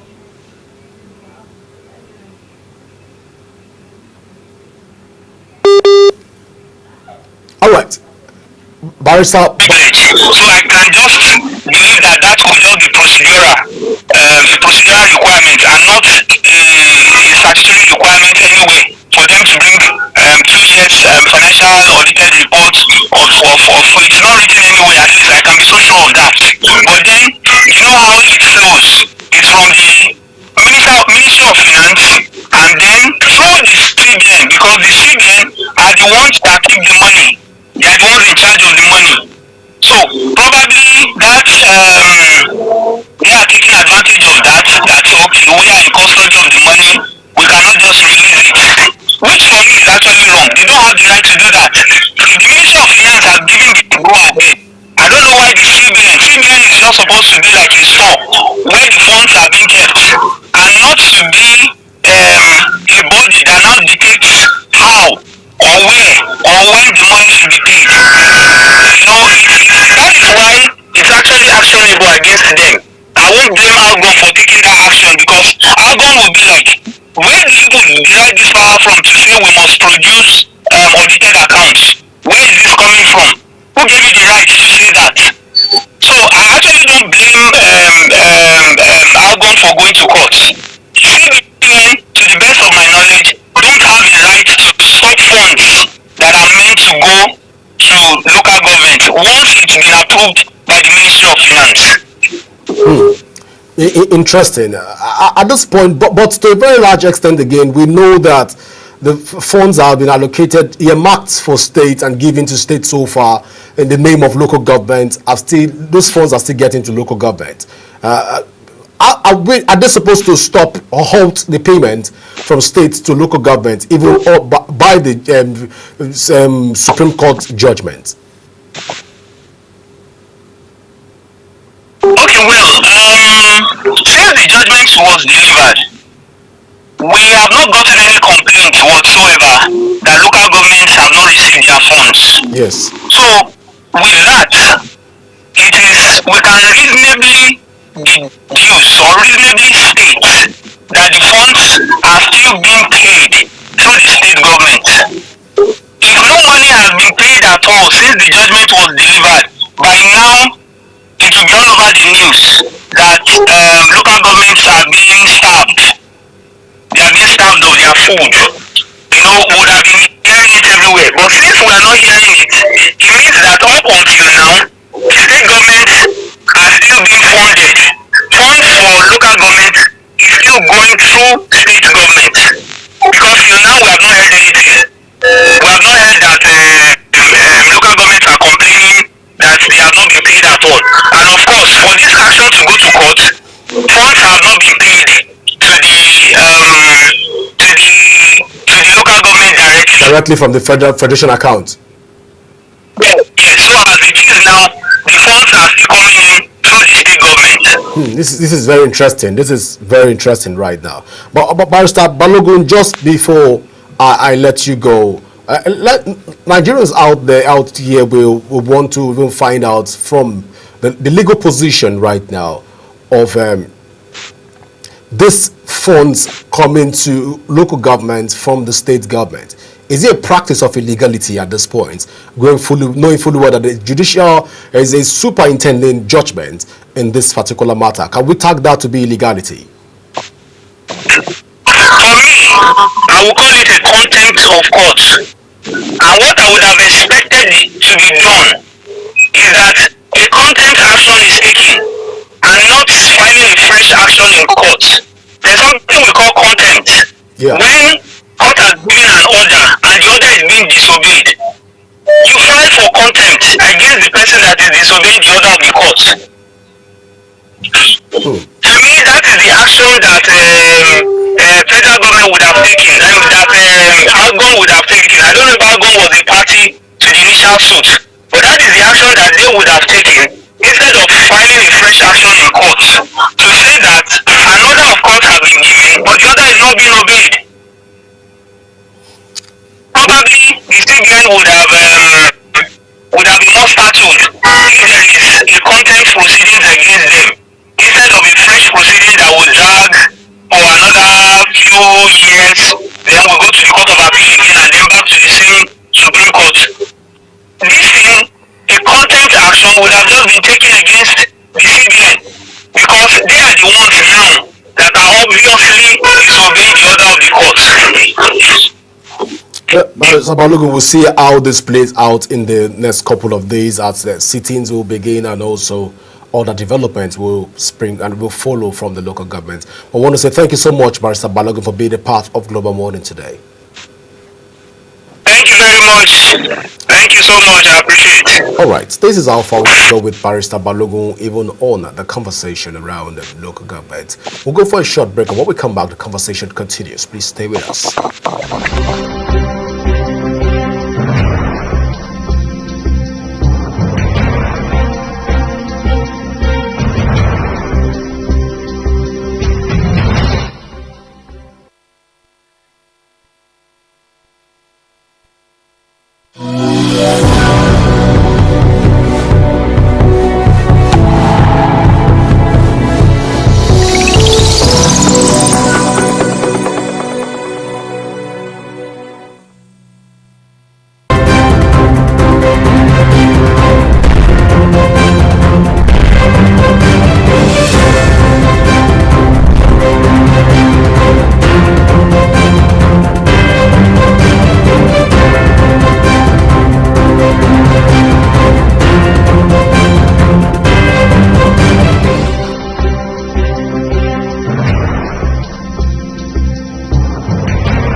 Welcome back. Just in case you're just joining us, this is still Global Morning here on Global Television.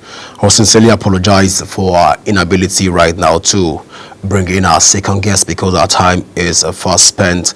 Of course, we will continue this conversation in some other time while we'll try to do a follow-up of today's hearing by the Nigerian House of Representatives, the submission by James Faleke, the chairman or in charge of tax and all of those reforms that is coming in. We'll keep you abreast with what's going on. But prior to this time, we've told you that the federal government, the House of Representatives has retained value added tax VAT at 7.5% and rejected a staggered increase to 15% by 2030 as proposed in the tax reform bills being debated at the National Assembly. All of those conversation will be monitored and brought to you in subsequent bulletin here on the Global Morning. Even the conversation will continue. We sincerely apologize for that. But then, just before we let you go, just looking at the various VAT that has been introduced from various VAT regimes that we've had in the country, how we've moved from where we are, we've metamorphosed to different VAT regimes in the country. One would begin to ask questions, salient questions are begging for answer. I wish there is time we would have been able to delve into all of those narratives and conversation. That hope there are no hidden agendas right now, even as the National Assembly have come to say that although people support targets as a fair decision by the National Assembly to retain that particular tax VAT in itself, but then there are a lot of questions that needs to be answered. If we increase the VAT to 15%, what are the chances of we having a better life? If we're living at 7.5%, what will suffer in this regard? Now, these are the conversations that we'll be looking at going forward, even here on Global Morning, looking at the narratives that have formed the tax regimes from inception. Well, as states that propose VAT increments, and they did not see it through, have they fared so far? What are the comparative advantage or disadvantage for this whole VAT process? And what was the federal government looking at when it says that it wants to increase the VAT gradually from 7.5% to 15% by 2030? Looking at all of these and trying to put them in the perspective is what we're trying to look at right now. But then again, a lot of questions, like I said before, are begging for answers. Of course, we'll go the far lengths to try and bring in stakeholders within the tax industry to talk to us about this. Of course, getting members of the National Assembly also to tell us what they think about this. And of course, not forgetting we will try as much as we can to bring in stakeholders in the presidency to talk about the tax reforms in a subsequent edition of the show. But before I let you go, you can join the conversation on Global Television by following us on our various social media handle, or showing on your screen right now. You can follow us on Global TV NG to be part of the conversation. You can also download the Global TV app on your various iOS and Android devices to keep track of our broadcast. I am Godwin Sunday, and do remember that peace and unity are the pathways to progress. From all of us here in the studio, it is bye for now. Enjoy the rest of your day.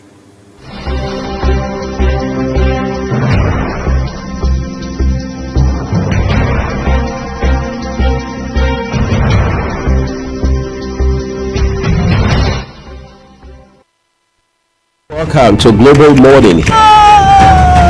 Death toll from flooding. Most time our politicians just bring in policies too, for sure.